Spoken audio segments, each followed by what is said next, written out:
Titularnog orguljaša Bazilike Sagrada Familia, Juana de la Rubija, sreli smo pre početka masterklasa u katedrali Blažene Djevice Marije na Vračaru.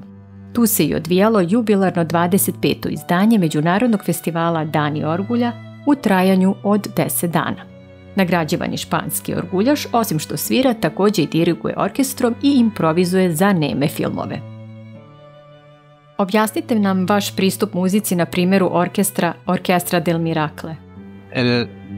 Our orchestra, called El Miracle, is born in a sanctuary in the middle of Catalonia, somehow in the middle of nowhere. So we have the name of this sanctuary because it's called also El Miracle, which means the miracle. It's one of the miracles that were in this place. So that's a way for us to have some roots from the beginning. Then we don't only play music, but we live in this environment during 1 week while we are preparing. So we are not, for example, making the rehearsals in Barcelona in an urban ambience and then we go there just for the concert. But we live there, we make some relations between others, and of course we eat together, we have lunch together. And so I think if you make music, but not only, but make also some relation between the musics, just talk, walk, making some activities together, I think it creates a special ambience and it creates a special atmosphere. And then the music is different.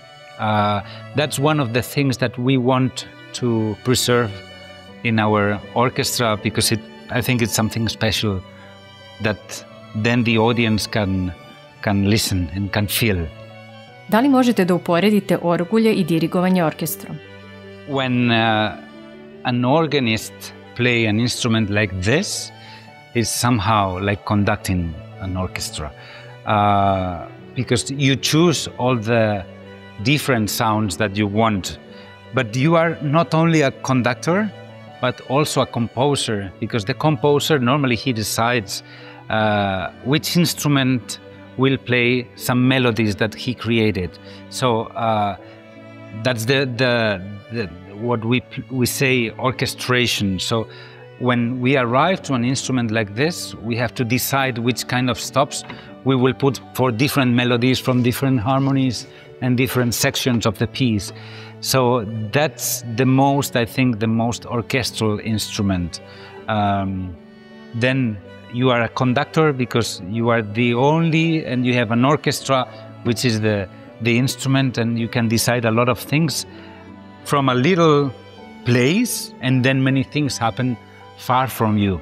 And that's one of the most beautiful things to be an organist. And every organ is different. So every time you arrive to a different instrument, you have to know this instrument very fast in order to have the best from it. Kakvo iskustvo su beogradske orgulje? Yes, this is a very beautiful instrument. This is a big instrument which allows you to have a lot of different sounds. With 3 keyboards, you have a lot of possibilities. It's in good shape, so you can use mostly everything and have a lot of different possibilities. One of the things that I can say that I admire from this instrument is that you can play very different repertoires. You can play very different styles of music without losing the most important things of these styles. So you can find a lot of different and really beautiful sounds. Koji bi bio najvažniji savjet sa vašeg masterklasa? I think during a masterclass it's very easy to say many things because you can observe and you can say something. The most difficult is to accompany. The most difficult is to be with the student or with the young musician for a long period. That's a difficult thing. The most valuable thing that I would like to give them is to be able to feel the music that they are playing. Sometimes we focus on the technique, on the fingers and pedaling, and to be able to play fast, or to be able to play all the notes that are written in the score. That the score is not the end. The score is a part that allows you to play the music from others. But you have to go deeply in the interpretation, on the feeling of every chord, every harmony, every melody, and that's what I would like to show them in a short period of time, but I would do my best. Kako se Sagrada Familia menjala pred vašim očima od detinjstva do trenutka kad ste počeli tamo da svirate? Actually, I come from Valencia. So I was born there in Valencia, and Sagrada Familia for me it was a monument, but it was not a church because it was not finished. There were no services, religious services. There were no masses because the inside was not finished. So when I arrived in Barcelona to live there 25 years ago, it was also a monument. So people and tourists, and we went there to visit a facade. Only two facades. There were two facades, but nothing else. And during the last, maybe the next 10 years, it was under construction. All the vaults, all the inside the church, and one day it was finished inside. So that in that moment, many things changed because it was not a monument only, but it was also a church. That was the moment when I arrived there as an organist, and we also with the parish, we started to grow up the tradition of music and tradition of liturgy all together. And I think this is one of the most beautiful things. Of course, Sagrada Familia is not finished yet. Next year, 2026, it will be a very important year for Sagrada Familia because it will be the 100th anniversary of the death of Antonio Gaudí, which was the architect. And they are planning a lot of different moments all over the year, and it will be a very important moment also with the consecration of the big tower, the biggest tower with the cross upstairs. And I feel very proud to be able to be part of this growing up with the institution and with the religious project. Kako ste počeli da svirate muziku za nemi film?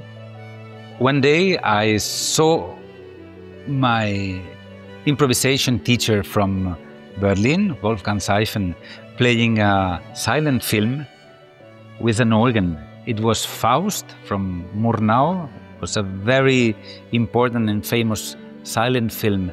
And I realized that there was a mixture, very nice mixture of sound of the organ with the film. So that was a very inspiring thing for me. And I decided to try at first for myself. I was really shy to show my improvisation there. And because of that, I did for the first time in my little village near Valencia, just I wanted to do for just a few people, but then the church was completely full because it was a very nice experience, and people said, okay, I want to see how the music of the organ joined the film, and it was a very nice experience. And after that, I started to do in other places. I think the organ can create very good ambience for this silent film, and many silent films. The silent film has a lot of expression. because it's a silent film, so they have to show everything with the faces and with the body. But then, if the sound of the organ accompanies, if the sound of the organ reinforces this kind of this expression, it's something really, really, really beautiful, and I'm very proud to be able to do this. Na kom ste egzotičnom mestu svirali? Fortunately, there are many, many exotic or beautiful, important places where an organist can play, because we are always playing in such special spaces like this. I remember one of the very first places when I went outside Spain, because I have played when I was 19 years old. I have played in some places of Spain, maybe a little bit in France or Italy, but suddenly an invitation to play in the Philippines came. So when I was 19 years old, I went there. It was, you can imagine, it was my first long trip. I discovered very different culture and instruments, and some Spanish instruments from the time that the Spanish were in the Philippines, also the bamboo organ, and that was a very exotic place that I will always remember in my life as one of my first experiences outside Spain. Thank you. You're welcome.